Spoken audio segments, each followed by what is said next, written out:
Hey, welcome. Happy Monday. Another live Q&A that we're diving in. How's it going, Attilio? Today is phenomenal. I'm struck down with gratitude to be able to serve all of you guys today. I've just been on fire. I think I'm always on fire though, but Yeah, but I'm especially on fire today. It's Monday, and this is one of my favorite segments. So let's just hop in, great. man. And if you're joining us live right now, like leave a comment, drop a hi or a one or something. Just that way we know that you can hear both me and especially Attilio as we're working through some tech stuff today that help us out. Hope to see a couple of those drop.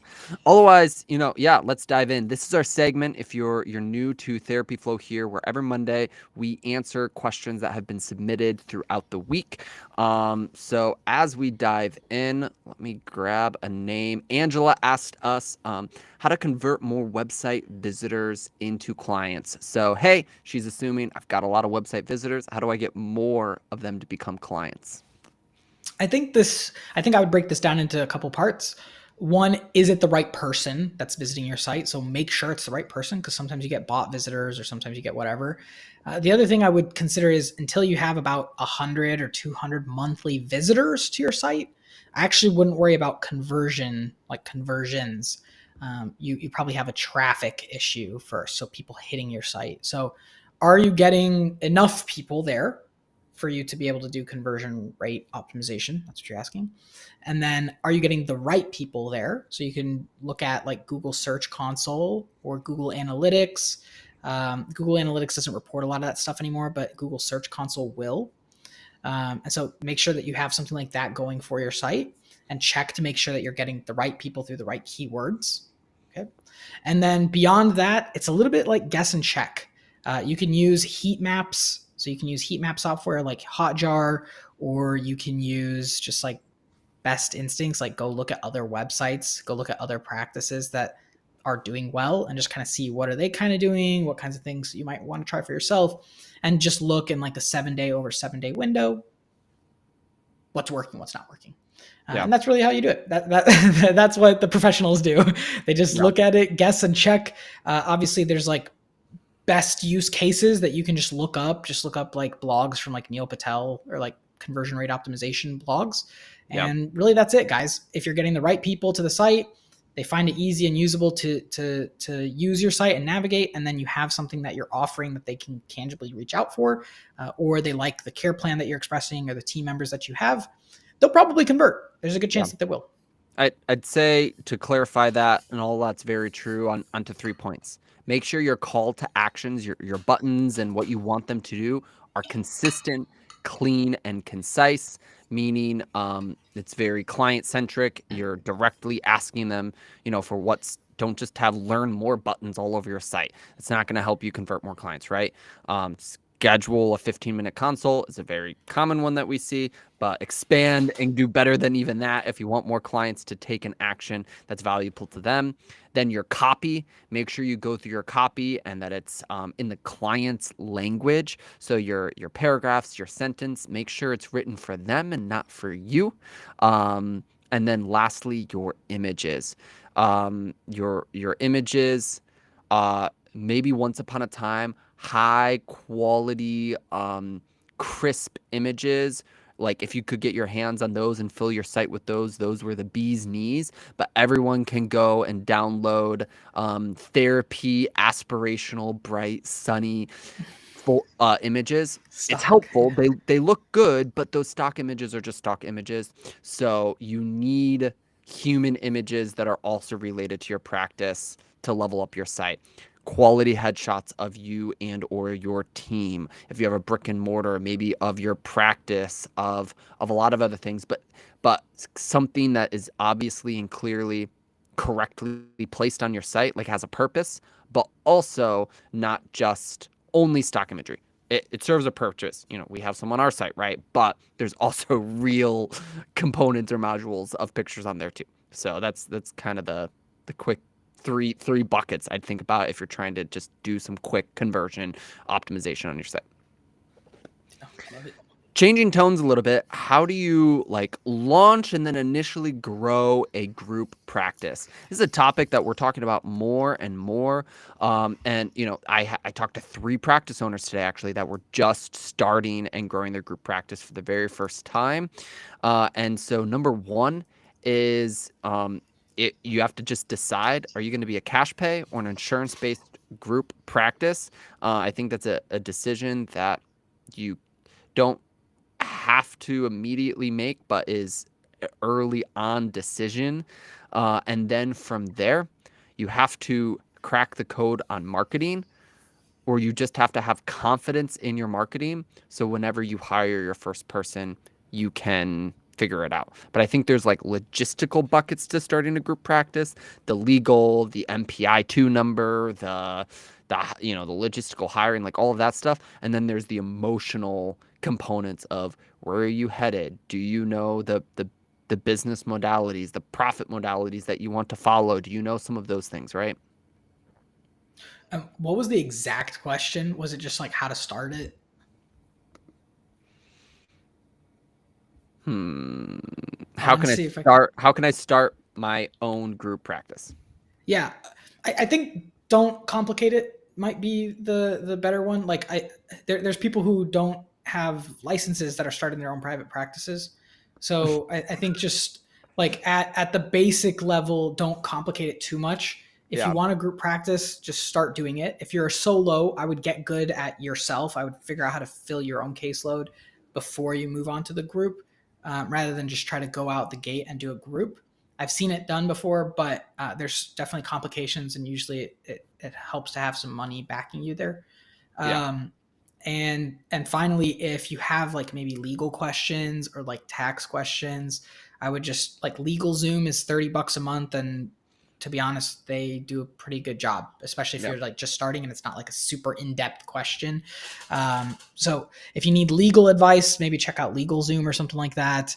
If you need like tax implication type things, there's a lot of tax people out there that can help out. And really, guys, that's really it. Just figure out your marketing, figure out how you're going to sell yourself, figure out who you're going to serve, and then do that. Fill yourself up first if you can, and then work on filling up other people. I think those are some great stair steps. And I think on an emotional level, I talk to a lot of practice owners that are afraid to pull the trigger on their group practice, even though they want to, they have the desire and they'd love that outcome. And I'll speak into 2 fronts. When you have an overwhelming amount of people contacting you for services, that really removes any like fear or restriction on like you're like, wow, I have to hire someone just to serve the people that are coming to me. So if you want to like have the confidence to build the practice, have and crack the code on great marketing and have more inquiries than you know what to do with, and that will give you the most amount of confidence.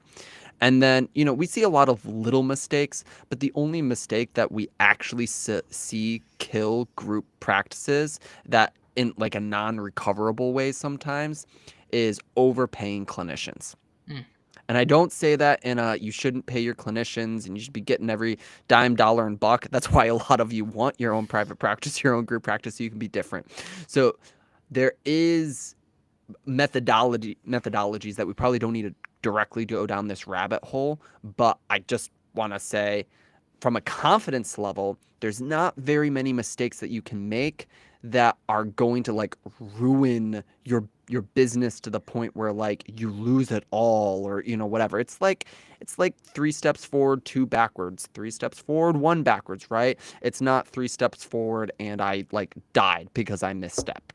And even overpaying your clinicians can be overcorrected. I think we talk about that with Julie Harris on a couple different conversations we've had with her and such. So that's what I'd say there. Yeah, I agree. I agree. I'll grab a name in a second, but I know the next place that we're going is from Heather. Best places to spend advertising dollars. We probably have like 5 or 6 versions of this question today, so we can probably kind of segment. Attilio, right now, in the last 60 days, the practice owners that we work with, what advertising dollars have been producing revenue? I'll give you I'll give you our quick and dirty. Our quick and dirty is Facebook is cheap and you get leads. If you want to go spend dollars, go spend there. That's quick and dirty general. If you want to be more specific, more marketing oriented, I would look at your ideal clients and see where they're spending their time. So where is my ideal client spending their time, and can I spend ad dollars there? So that would be the marketing way to answer that question. And then finally, if you want maybe less of a sales gap, Google is a great one. So it sounds like the general answers, guys, but if it ain't broke, don't fix it, guys. The stuff works. There's plenty of people making money on them, and there's a reason, because there's plenty of people there. There's plenty of eyeballs there, and you almost can't go wrong because there's so many users of Google. There's so many users of Facebook and Instagram. So I wish that there was something secret and something deep seated and in the background that like you could just plug into an instant cash pay market, but guys, it's really not like that.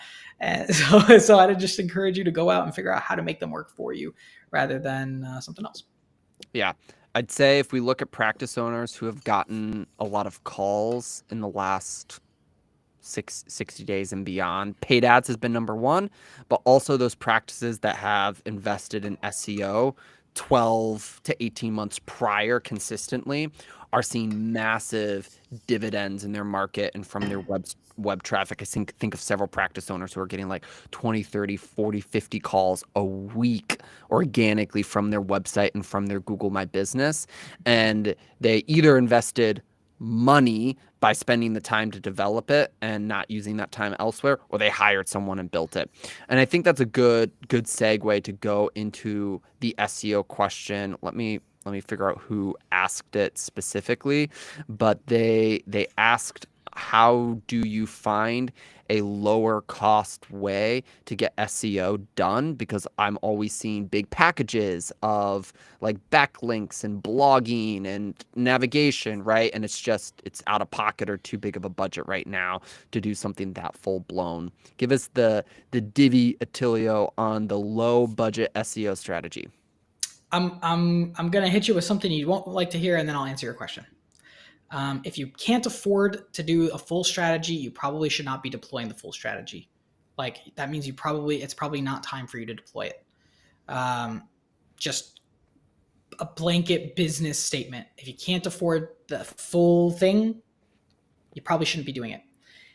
Now, if you want to try to tape and toothpick it together, because I've been there, done that. If you want to try to tape and toothpick it together, come up with your plan. Know what your plan is, like know what you're going to fulfill, and then just find like freelancers on Upwork or something like that, freelancer.com, or even like overseas help, like in Latin America and Philippines. Lately, we've been more Latin America heavy. We've been liking them a little bit more. But that's what I would do. Just look for people who can do the pieces together. Obviously, some of the components like content, you can use platforms like Chat GPT to just make content for you, like blog that way. Like you could literally just have a 500-word blog instantly made for you, and all you have to do is edit it, and it's entirely for free. So use other resources out there that exist. Just keep in mind that you're going to get what you pay for typically. And if you don't have the expertise, it might be tough for you to actually get the results that you want. And you might just be doing a lot of work and you may not get anywhere. So just keep it in mind. I just want to kind of put a little disclaimer on that because I've done it like that before and I didn't have the expertise or I didn't have the help I needed. And I ended up going down a path and it just took forever. And then I ended up spending time and money on stuff that just didn't work. And it can be a true nightmare. So I just wanted to put that disclaimer there. Yeah. I think a couple other caveats. SEO is not worth your time unless you have a site that's already converting organically, or just converting, meaning does the current people who visit your site end up becoming clients, even if it's not very many people, right? Or do they leave and do nothing? That means your site isn't ready for the investment of SEO, because if you send 100,000 people to a broken site, you're not going to get the result that you want from it. So like First, is my site ready to even invest any amount of time or energy into it? And then if I can't afford the time or energy into SEO, are there other places that are worth? I will say in about 90 minutes on a weekly basis, if you educate yourself, or less actually, you can probably get your own SEO done. Blogging is the number one thing that long term is going to move your SEO forward. And if you can't write a decent blog, especially with the tools that are available, in under an hour and then post it in about an hour to 90 minutes once a week. We know some people, they batch it monthly, they batch it for 2 months or 3 months even at a time. There's ways to alleviate the pressure on a daily or weekly basis on SEO. You just have to know the game and the levers you're pulling. Yeah. You almost can't go wrong with blogging. So Yeah. if you're doing something like that, that might be Yep. good. But yeah, I love it, man. And then from there, I think a really valuable question that we probably don't talk about or answer enough because people are really cagey about this topic typically. Um, Uh-oh. Tashiana asks us, what are the typical SEO and Google advertising marketing fees? So not as, it's not controversial, but I think, Like agency fees, maybe, or yeah, like I think sorry. people, it's really hard to get a good estimate on one. Everyone quotes you either something like, "Oh, that makes sense," but they don't get results, or like, it costs $10,000 for the X, Y, and Z, or people just don't share what did or didn't get results, or whatever. And we've sold these services. We offer services that help with Google and other things specifically at times. So there's a couple things. Number one, on a Google ads level specifically, as Attilio said earlier on SEO, you kind of pay for what you get.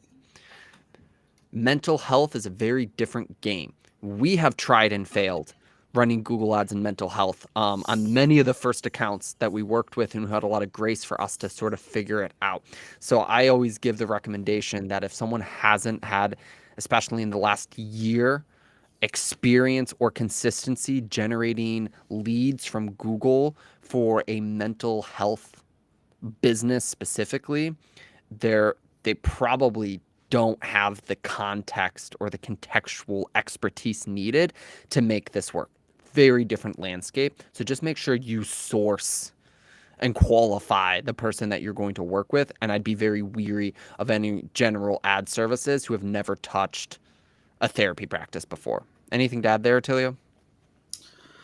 Um, no, I think that's pretty solid. I think if we're talking dollars and cents, I mean, for a small business, the price is going to be different than for a larger business. So, I wish I knew how big you were because I might be able to give you more context.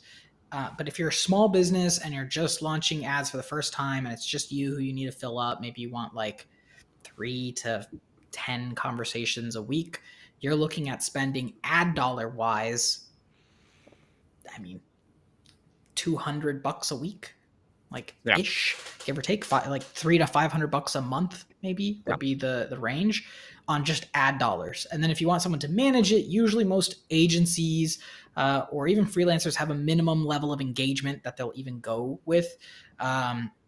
So I mean, maybe spending like $300 to $500 to have someone manage.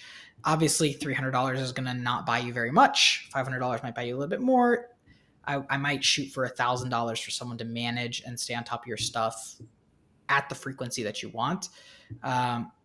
So yes, are you spending Yeah. more on the agency? 100%, but they've got a lot of people that have to do a lot of things and usually moving pieces. Guys, technically we own an agency right now. So like we know the prices, we know how it goes. Um, and so for larger businesses, that can change considerably. And depending on the budget that you want spent as well, that could change considerably. So, if you're charging or if you're only spending $500 in ads on Google, that's different entirely than if you're spending $3,000 a month on ads in Google. Yeah. And so expect a proportionate charge of some kind. And then with SEO, I mean, $500 isn't going to get you very much. It's going to get you like stuff that a robot made. So $300 to $500 a month on SEO is going to get you stuff that a robot made, maybe a nice report once a Yeah. month that has a few keywords that they're attaching to it. And I think then, my answer's changed on SEO. I think unless you have like $700 to $1,200 or more to spend a month on like good quality SEO, you should build your own in-house process with either contractors or virtual assistants that you Mm. control with like knowledge that you've sourced, because you can do that for a couple $100 a month for sure, or less, or you can do, like the blogging yourself. Just most of these agencies are using bots and AI and other things, and sometimes not all that well.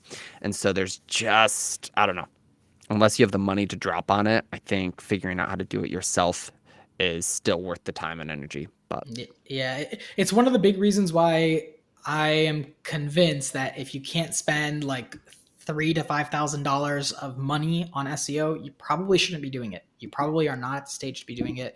And if anything, you just focus on Google My Business or something like simple that can pay dividends pretty quick. And all you really need to yeah, do is just ask some friends and family for some support and a few other yeah. things. But We'll end yeah, on the last very small question on assistance on creating websites by Maisha.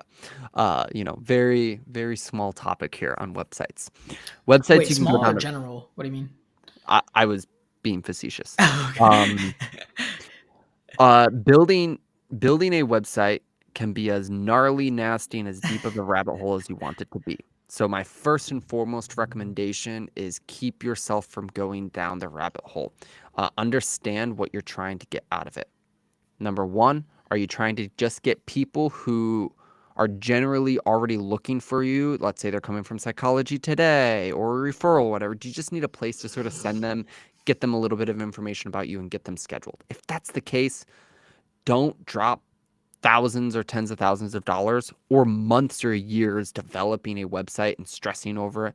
Go minimum viability, do something like a Wix or a Squarespace and just like throw it up and like get it done and just make it happen, right? Like power through it, make it a sprint, not a marathon. Like done is better than perfect.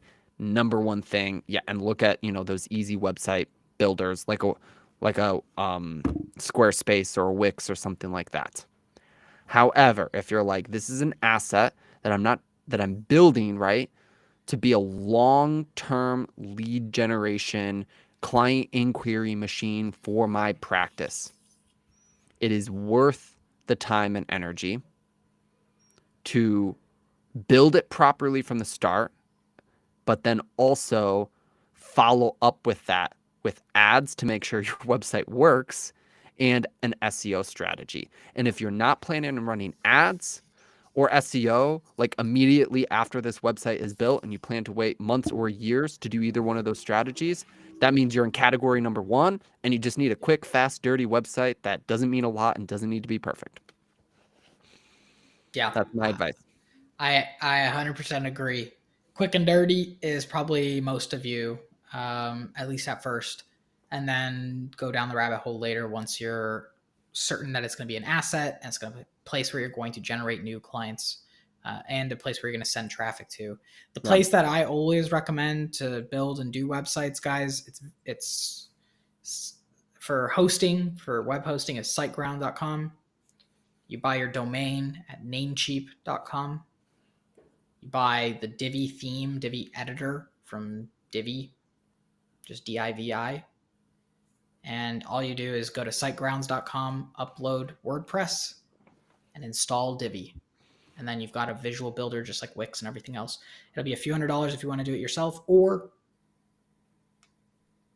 pay someone else to do it. Yeah. Man, we hauled through some stuff today, Attilio. Well, if you're watching the replay and have any questions, please shoot a comment, like, a share. It really helps us out. And then lastly, especially for those who are saying, hey, like, how do I start a group practice? How do I scale my marketing effectively? Some of those things. We have a phenomenal done with you program that delivers all of the information and the intimacy needed, where we actually help you get all of this stuff done on a daily and on a weekly basis with some phenomenal private practice coaches. More to come about that in the next couple weeks here. So feel free to leave us a comment, book us through our website if you want more information or questions on that. We'll catch you guys next time. See you guys soon. See you soon.